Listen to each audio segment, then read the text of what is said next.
करने आए हैं ऑर्गेनिक केमिस्ट्री के बारे में। तो बेसिकली हमें ऑर्गेनिक केमिस्ट्री फोकस करना है, बहुत ही कॉन्सेप्चुअल और इंटरेस्टिंग तरीके से कोशिश करेंगे ऑर्गेनिक केमिस्ट्री को समझने की। तो basically what is organic chemistry, पहले ये जानना होगा कि ऑर्गेनिक केमिस्ट्री क्या होती है। तो आप अगर डिफाइन करना चाहेंगे व्हाट इज ऑर्गेनिक केमिस्ट्री, तो ऑर्गेनिक केमिस्ट्री क्या है, एक ब्रांच ऑफ केमिस्ट्री है which deals with organic compounds. What are organic compounds? Organic compounds are basically compounds of carbon. किसी कंपाउंड होते हैं कार्बन के होते हैं। तो कार्बन जो एक एटम है वो हार्ट है ऑर्गेनिक केमिस्ट्री का, it is the heart of organic chemistry. सारे एटम्स, कार्बन के एटम्स आपस में मिलकर जो कंपाउंड बनाते हैं विद डिफरेंट एटम्स जो कंपाउंड बनाते हैं, सारे कंपाउंड्स के बारे में स्टडी करेंगे, कार्बन की प्रॉपर्टीज के बारे में स्टडी करेंगे, इन्हीं सारे कंपाउंड्स के रिएक्शंस देखेंगे। This is known as organic chemistry. तो बेसिकली हमारा टॉपिक क्या है, ऑर्गेनिक केमिस्ट्री। तो स्टार्ट करते हैं। फर्स्ट ऑफ ऑल टॉपिक है हमारा organic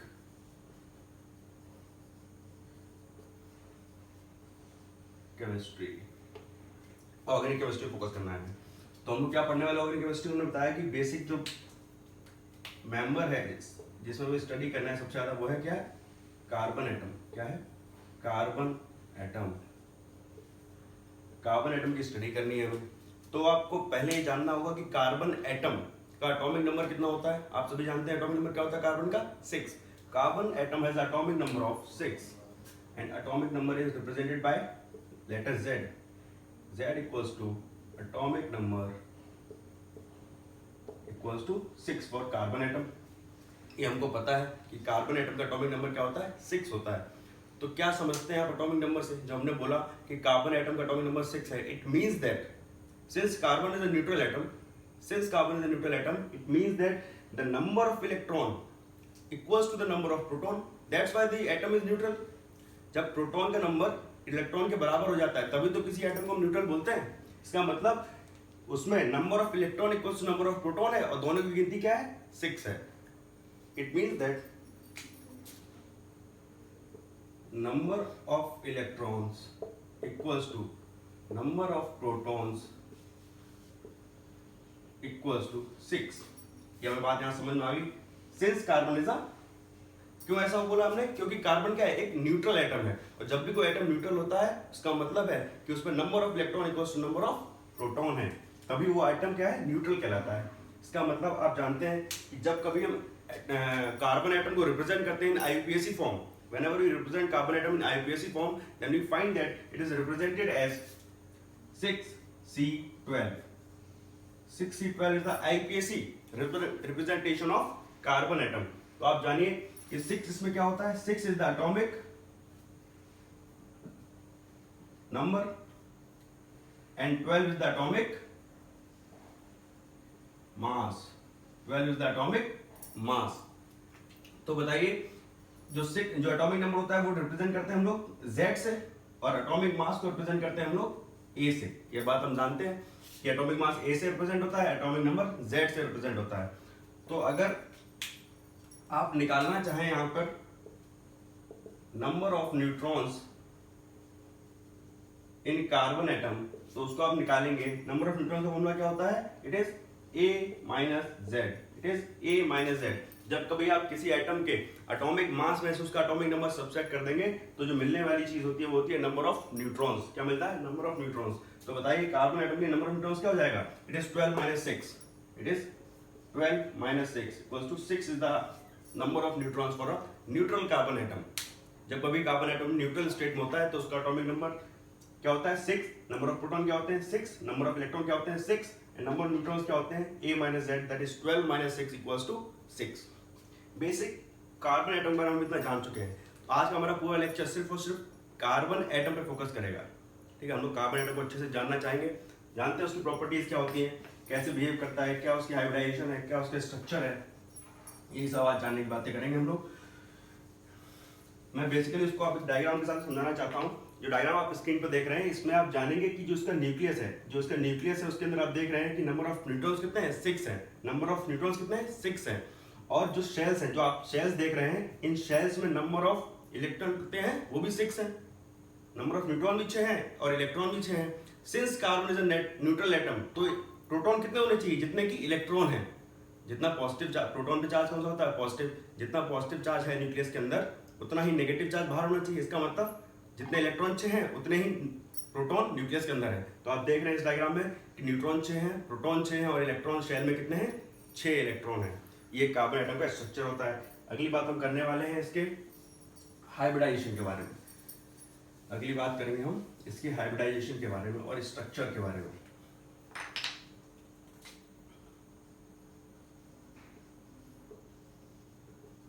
hybridization and electronic configuration.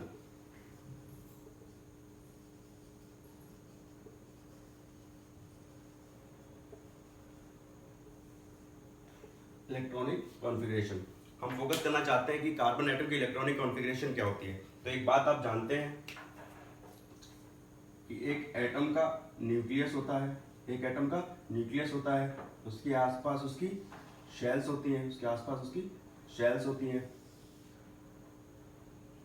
तो बताइए, ये कार्बन एटम का न्यूक्लियस है, इसके आसपास जो शेल्स होती हैं उनमें इलेक्ट्रॉन क्या करते हैं? रिवॉल्व करते हैं। इलेक्ट्रॉन क्या करते हैं? रिवॉल्व करते हैं अराउंड दी न्यूक्लियस। यही स्ट्रक्चर हमने पढ़ा है बेसिकली, किसी एटम का यही स्ट्रक्चर होता है। प्लम एंड पुडिंग मॉडल था, किसने दिया था? थॉमसन ने। तो बोलता था कि सेंटर में न्यूक्लियस होता है और आसपास क्या होती है? शेल्स होती है जिनमें इलेक्ट्रॉन रिवॉल्व करते हैं। तो बताइए, अगर आप इसकी कॉन्फ़िगरेशन लिखना चाहें for carbon atom, configuration is 6C12 की कॉन्फ़िगरेशन आप लिखना चाहेंगे तो it is basically 1s2 2s2 2p2। 1s2 2s2 2p2 is the electronic configuration of carbon atom. तो बताइए, इसमें एक तो ये हो जाएगी इनर शेल, ये हो जाएगी इनर शेल, और सेकंड क्या है इसकी? आउटर शेल है। आउटर शेल में 4 इलेक्ट्रॉन है, देख रहे हैं आप, आउटर शेल में 4 इलेक्ट्रॉन है और इनर शेल में 2 इलेक्ट्रॉन है। इनर शेल में 2 इलेक्ट्रॉन दिख रहे हैं और आउटर शेल में 4 इलेक्ट्रॉन दिख रहे हैं। ये इसी कॉन्फ़िगरेशन होती है। तो अगर बात करेंगे इसकी, ये क्या है? ग्राउंड स्टेट में कॉन्फ़िगरेशन है। It is ground state configuration. Ground state का मतलब है जब कोई रिएक्शन शो नहीं कर रहा है, जब कोई रिएक्शन शो नहीं कर रहा है, जब कोई रिएक्टिव कंपाउंड उसके आसपास नहीं है, या हमने कोई से एनर्जी सप्लाई नहीं करी है, कोई एनर्जी सप्लाई हमने उसको नहीं की है, तब कॉन्फ़िगरेशन कौन शो करेगा? ये वाली। अब when carbon is in excited state,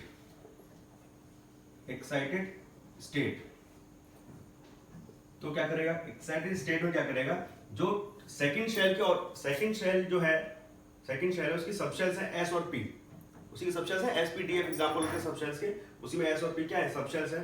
तो इनकी जो एनर्जी होती है वो क्या होती है? एनर्जी क्या होती है? इक्विवेलेंट होती है। सिंस एनर्जी इज इक्विवेलेंट,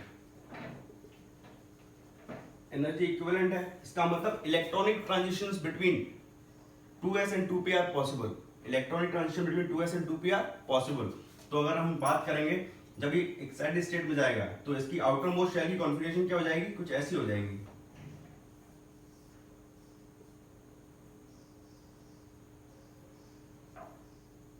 ऐसी थी, ये ग्राउंड स्टेट है।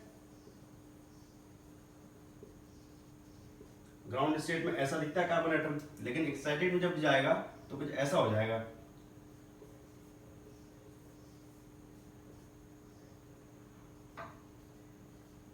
इट मीन्स दैट जो 2s का इलेक्ट्रॉन जो पेयर था वो अब खाली ऑर्बिटल में चला गया है 2p के। जो 2s का इलेक्ट्रॉन पेयर था वो 2p के खाली ऑर्बिटल में चला गया है। ये बात आपको समझ में आ रही है?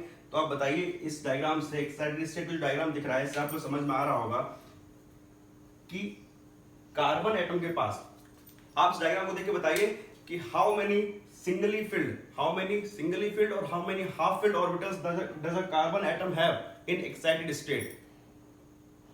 कार्बन एटम के पास एक्साइटेड स्टेट में कितने हाफ फिल्ड या सिंगली फिल्ड ऑर्बिटल्स हैं? तो आप देखेंगे 1 2 3 4 सिंगली फिल्ड या half filled orbitals carbon atom के पास होते हैं इन इट्स एक्साइटेड स्टेट।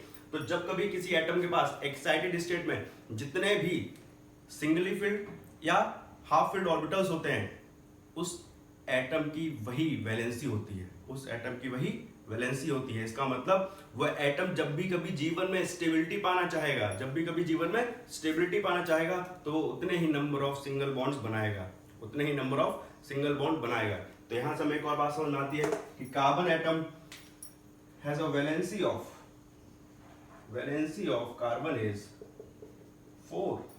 कितनी होती है वैलेंसी? 4। इसका मतलब कार्बन एटम 4 सिंगल बॉन्ड बनाएगा, कार्बन एटम 4 सिंगल बॉन्ड बनाएगा। ये बात आपको यहां समझ में आ रही है? I hope it is clear. तो हम आगे मूव करते हैं इसके स्ट्रक्चर के बारे में, इसके स्ट्रक्चर के बारे में।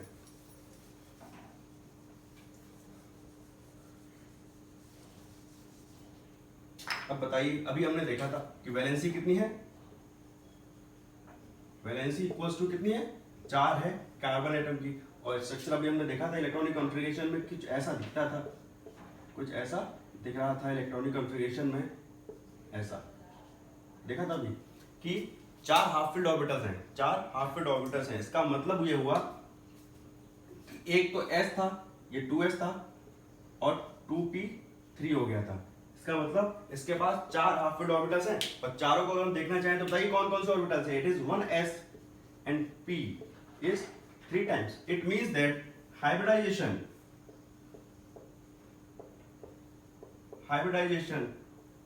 of carbon atom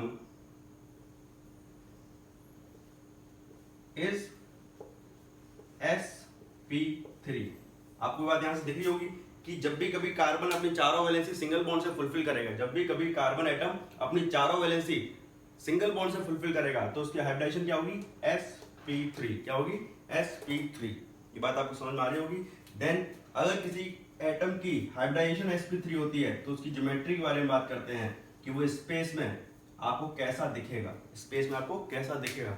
तो कार्बन एटम की ज्योमेट्री जब हम पढ़ेंगे तो जब कभी कार्बन एटम की कोई ज्योमेट्री नहीं, कार्बन एटम के कंपाउंड जो सिंगल बॉन्ड से बनेंगे, एग्जांपल इज मीथेन, तो उसकी ज्योमेट्री के बारे में बात करेंगे तो it always show the geometry of tetrahedral structure, geometry of tetrahedral structure.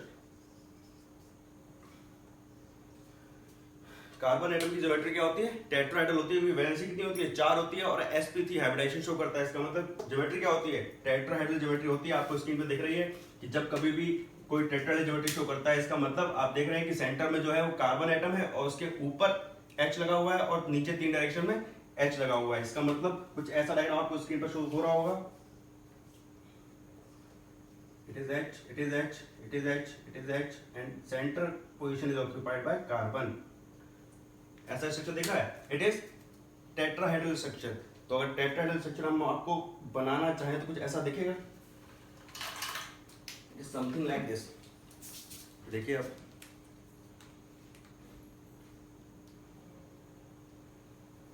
Tetrahedral geometry अगर आप बनाना चाहेंगे तो कुछ ऐसी दिखेगी आपको। देखिए कुछ ऐसी दिखेगी कि एक जो प्लेन है वो परपेंडिकुलर होता है, एक जो प्लेन है देखिए, एक जो प्लेन है वो परपेंडिकुलर होता है और नीचे इन्वर्टेड वी बना होता है, नीचे इन्वर्टेड वी होता है। तो 3D में प्लेन आपको ऐसा दिखेगा जैसा आपको स्क्रीन पर दिखाई दे रहा होगा। It is tetrahedral geometry of carbon atom, it is tetrahedral geometry of carbon atom. आगे हम बात करते हैं इसकी कुछ प्रॉपर्टीज के बारे में। तो बेसिकली हम आपको अभी तक बता चुके हैं, क्या हमने बताया? कार्बन एटम में नंबर ऑफ इलेक्ट्रॉन क्या होते हैं, प्रोटॉन क्या होते हैं, न्यूट्रॉन क्या होते हैं, उसका स्ट्रक्चर क्या होता है, उसकी हाइब्रिडाइजेशन क्या होती है, हमने भी सब बात कर चुके हैं। अगला जो टॉपिक है हम बात करने वाले हैं एक स्पेशल प्रॉपर्टी के बारे में, एक स्पेशल प्रॉपर्टी के बारे में बात करने वाले हैं, that is known as catenation, that is known as catenation. बात करते हैं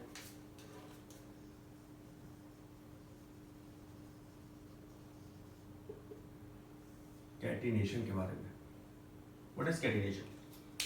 ठीक है, तो हमने कार्बन एटम में क्या क्या बात करी? हमने बात करी है कि कार्बन एटम के स्ट्रक्चर के बारे में बात कर चुके हैं हम लोग, हाइब्रिडेशन के बारे में बात कर चुके हैं हम लोग, ज्योमेट्री के बारे में बात कर चुके हैं, इलेक्ट्रॉनिक कॉन्फ़िगरेशन के बारे में बात कर चुके हैं, उसमें कितने न्यूट्रॉन, प्रोटॉन, कितने इलेक्ट्रॉन है, ये सब बारे में हम चर्चा कर चुके हैं। और next topic is the catenation property, the property of carbon which is known as catenation. तो आप बताएंगे, डिफाइन करिए what is catenation, what is catenation, कैसे डिफाइन करेंगे? सबसे पहली बात तो एक बात समझनी होगी, कैटिनेशन शो कर रहा है, इसका एडवांटेज क्या है कार्बन एटम के पास, एडवांटेज क्या है कार्बन एटम अगर कैटिनेशन शो कर रहा है? What is the advantage of showing catenation? Advantage ये है, एक हमने वही बोला था कि ऑर्गेनिक केमिस्ट्री में सिर्फ कार्बन को स्टडी करना है और कार्बन के आसपास के कंपाउंड्स को स्टडी करना है। तो एक अकेला अगर कार्बन एटम इतने सारे कंपाउंड्स बना सकता है, कि उसने अलग ही केमिस्ट्री बना दी पूरी, जिसने ऑर्गेनिक केमिस्ट्री सिर्फ कार्बन के आसपास घूमती है, तो इसका मतलब है कि कुछ स्पेशल प्रॉपर्टी उसके पास होगी जिसकी वजह से वो इतने डिफरेंट नंबर ऑफ कंपाउंड्स बना पा रहा है।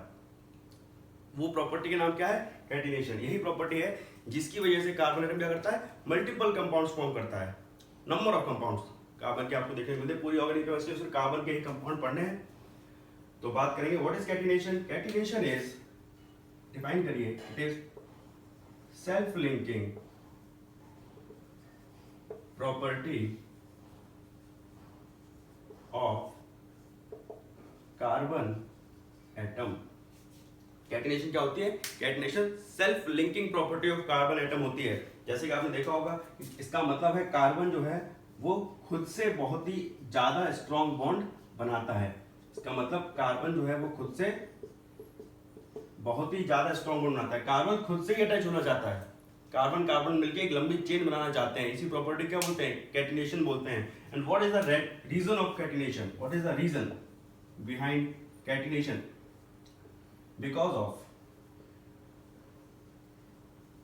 because of very strong 2p overlapping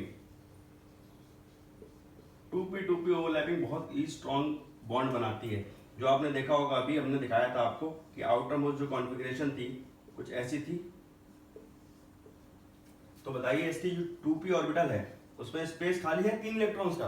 ऐसा ही दूसरा जो कार्बन एटम आएगा उसमें भी 3 इलेक्ट्रॉन का स्पेस होगा। इसका मतलब जब भी कोई बॉन्ड बनेगा तो 2p की क्या होती है? ओवरलैपिंग होती है। 2p की ओवरलैपिंग होती है। इसका मतलब जो 2p ओवरलैपिंग होती है वो बहुत ही स्ट्रॉन्ग अटैचमेंट होता है, बहुत ही स्ट्रॉन्ग बॉन्ड बनाता है। इसलिए जो होता है कैटिनेशन प्रॉपर्टी कार्बन बहुत ही स्ट्रॉन्गली शो करता है। आगे हम बात थोड़ा इसको डायग्रामेटिकली देख लें। अगर डायग्राम से अगर देखें 2p ओवरलैपिंग कैसी होती है तो आपको देखिएगा कुछ ऐसी होती है, कुछ ऐसी होती है।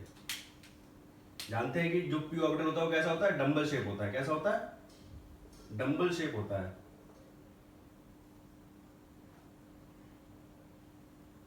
p ऑर्बिटल कैसा होता है? डंबल शेप होता है। तो बताइए, ये p ऑर्बिटल है, ये p ऑर्बिटल है, मान लीजिए कुछ भी px है ये, और इसके क्या है? ये जो दिख रहा है ये it is 2p overlapping. It is 2p overlapping. ये क्या है? 2p overlapping. और 2p ओवरलैपिंग से जो बॉन्ड बनता है बहुत ही स्ट्रॉन्ग बॉन्ड होता है। इसका मतलब ऑर्गेनिक केमिस्ट्री में सारे कंपाउंड्स जो बनते हैं, जो इतने लंबे चेन के कंपाउंड कार्बन बना लेता है, C18 C20 तक बना लेता है, फर्दर और भी आगे बनाता है, वो सारे कंपाउंड क्यों बनते हैं? सिर्फ और सिर्फ एक प्रॉपर्टी की वजह से, which is known as catenation. It is a self linking property of carbon atom.